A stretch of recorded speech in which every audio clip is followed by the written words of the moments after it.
This was a very, very bad first impression. Wait a minute.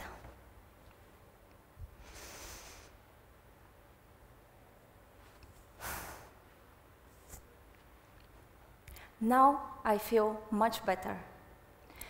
You have felt that feeling, right? When you're so overwhelmed with anxiety, you can't get a hold of yourself and freeze. We all have felt it. Some of us on a daily basis, and strangely enough, most of the time, this happens when we are in front of an audience we don't know. It could be an entire audience or a single person.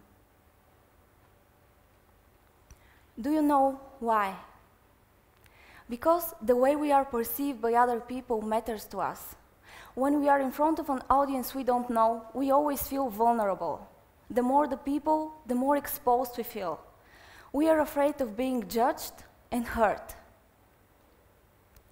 Who came here with a friend today? Raise your hands. We feel safe when we are surrounded by people we trust because we know they have our back. It's not the same when we are surrounded by people we don't know. We feel much more vulnerable and insecure. You see, we have to deal with similar social struggles when we interact with people we don't know, because we cannot figure them out completely. To us, they are unpredictable in their thoughts, opinions, and judgment. They might hurt us, and we don't trust them. Our brain goes to such an extent to save us from this vulnerable state that it literally freezes our body. Our breathing becomes shallow and turns on the fight or flight response. For those of you who haven't heard of it, this is our body's natural response to danger that is designed to trigger only in health-threatening situations. This is how much our body is afraid of what we don't understand. In situations like this, our brain perceives others as a physical threat. And you don't have to take my word for it.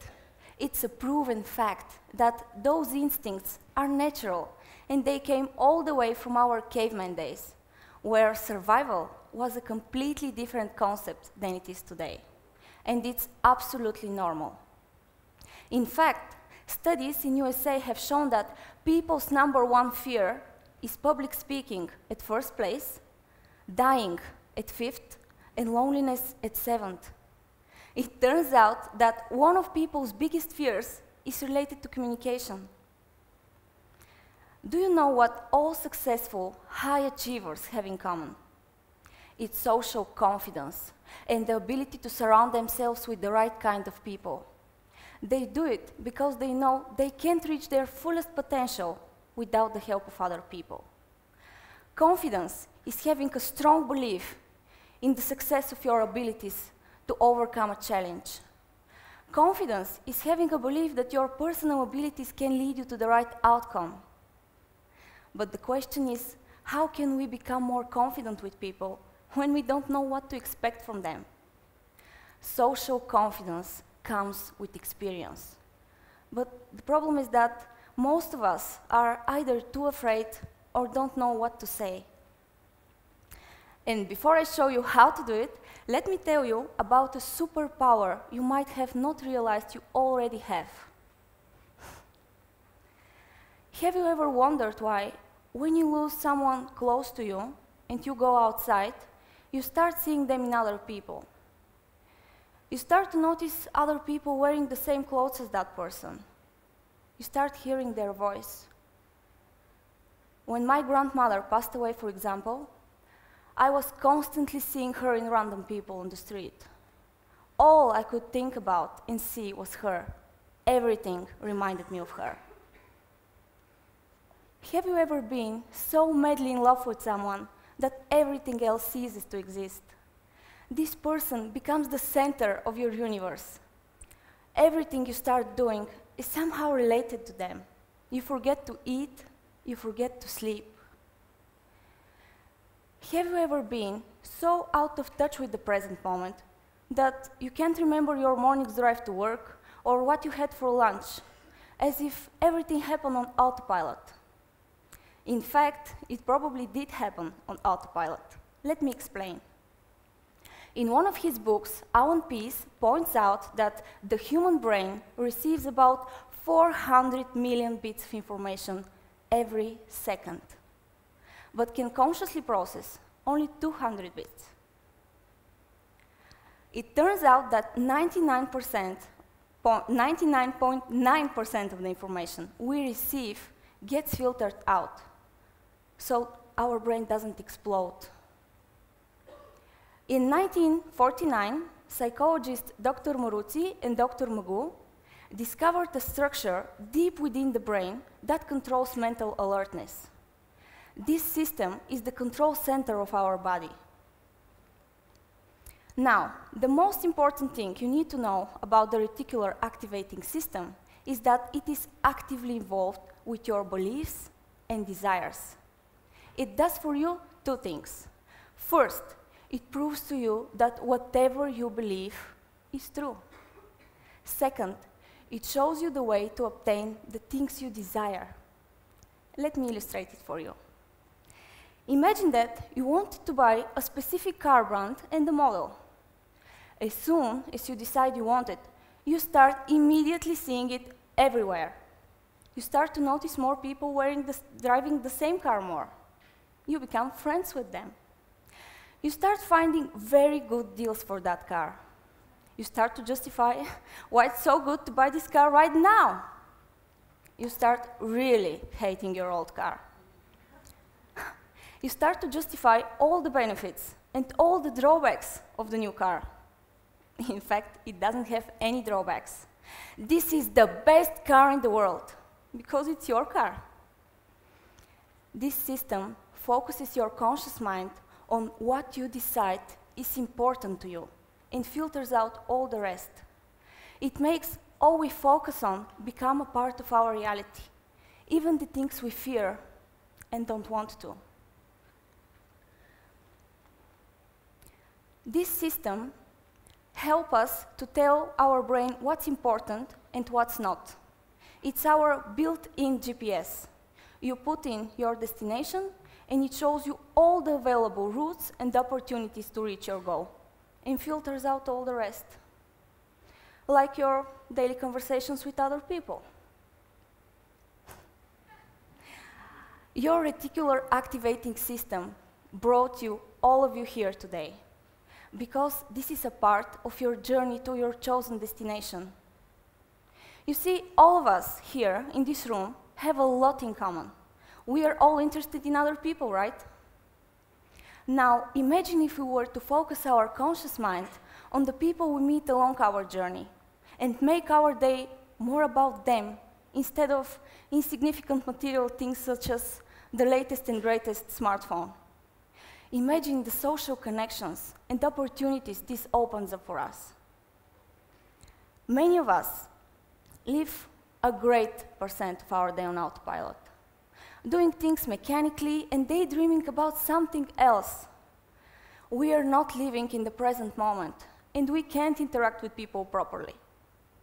We are more focused on future events and potential conversational pitfalls, rather than enjoying the person and the conversation that is happening in front of us. How many of you here have that one person in your office or social environment that you would love to talk to, but doesn't know where to start or what to say? How many of you here want to share your grandest ideas with the world, but haven't found your audience yet? In order to have meaningful conversations, you need first to snap out of autopilot, observe, and understand your social environment. Let other people become a part of your journey and share it with them. And now, I know what you're going to say, but Tina, I tried many times, and I can't get past the usual small talk. Well, you need to snap them out of autopilot too, and bring them to the present moment, so they can focus on you. But in order to do that, you need to know how to speak to their subconscious. And what's the best way of doing that? I'm so glad you asked. It's not through words, it's through your body. In 1971, it's discovered that that our communications is 93% non-verbal, and most of it is picked up subconsciously. I have 5 steps for you to earn social confidence and succeed with people. There are many, many more, but I'm going to give you 5. Let's start. So, you see a picture with 2 smiles. My question for you is, which one is the fake one, A or B? Raise your hands for A. Anybody? Okay. What about B? Okay. If you said B, you guessed correctly. You see, on picture A, the smile goes all through the entire face. The eyes are smiling. In picture B, only the mouth is smiling. The eyes aren't involved at all. So, it's fake. The next question is, which one of the 2 you see more on a daily basis being thrown at you? Exactly, the fake one. Now, I want you to pay attention for a moment. I want you to close your eyes for 5 seconds and think of a recent event that made you very happy or made you laugh, and let it show. Make the most genuine smile on your face that you can. Come on, it's not that hard. Make the most genuine smile. Okay, hold it. Now, on the count to 3, I want you to turn to the person next to you and look straight into their eyes and hold that smile for as long as you can. Are you ready for the... Okay. Are you ready? Are you ready? I see you're very happy with that. 1, 2, 3. Start.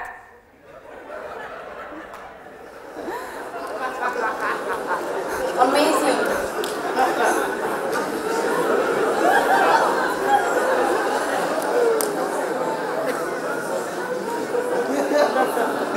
Now, tell me, doesn't that feel good?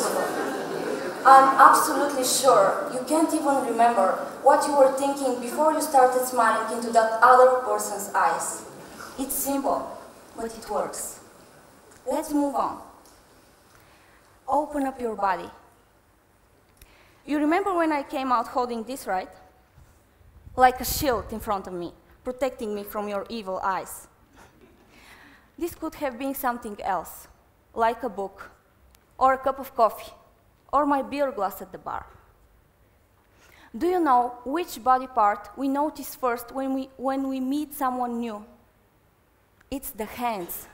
It's an instinct left over from our caveman days, our survival days. We need to know what the other person is carrying and if they can hurt us with it, like a weapon, for example. Let me prove my point. How do you trust me more? Like this? Like this?